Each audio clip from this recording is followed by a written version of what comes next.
Hello there. Welcome to a very special episode of Electric Sheep. I forgot to turn the lights on, but I think I'll just keep going.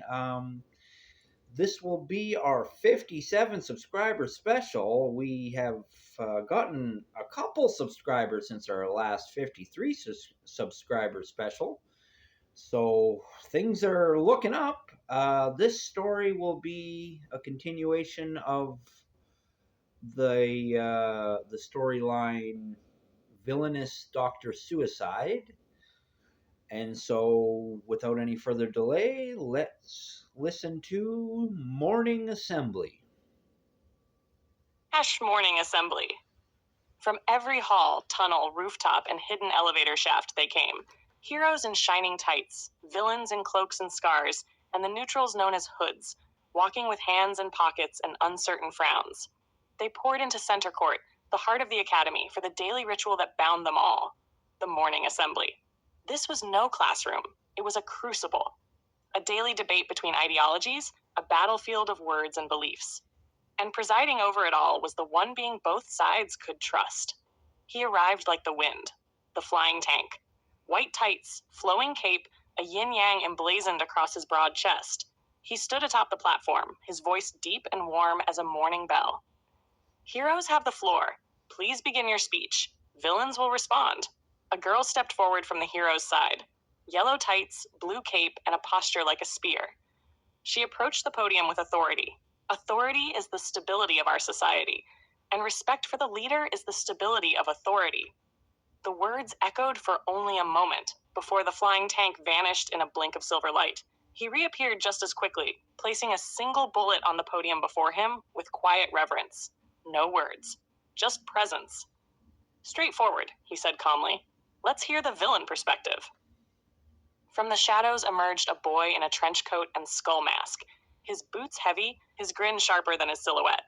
Authority is the weapon of fascists and dictators, he began, voice eager. And power, flash, gone again.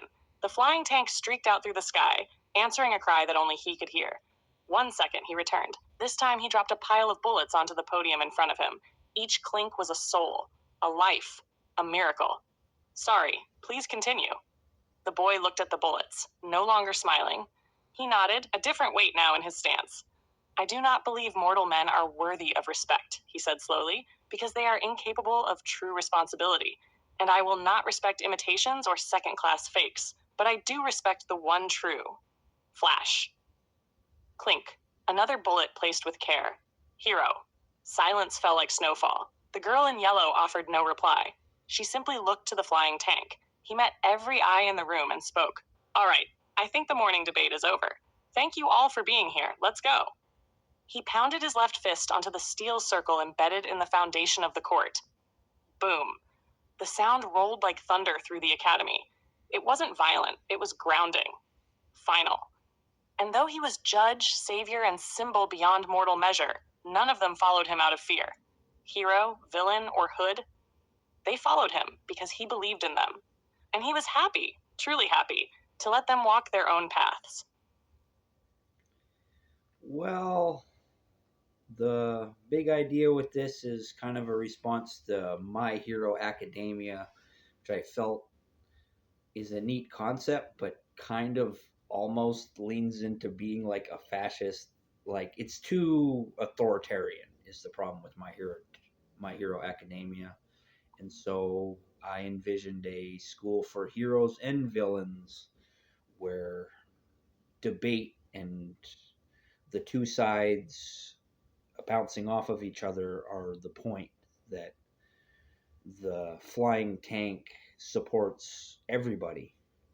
He just makes sure that people don't kill to get their points across, and that's basically his main rule.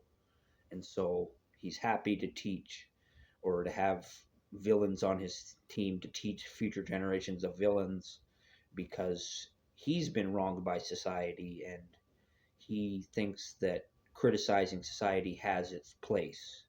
And so he doesn't want to see heroes or villains ever be done away with because he thinks they serve a purpose. But if it wasn't clear, when they were having their hero villain debate, the flying tank was taking off to save people, even while he was moderating this debate. He never stops being the flying tank, but he apologized when he took a whole second because that's a longer.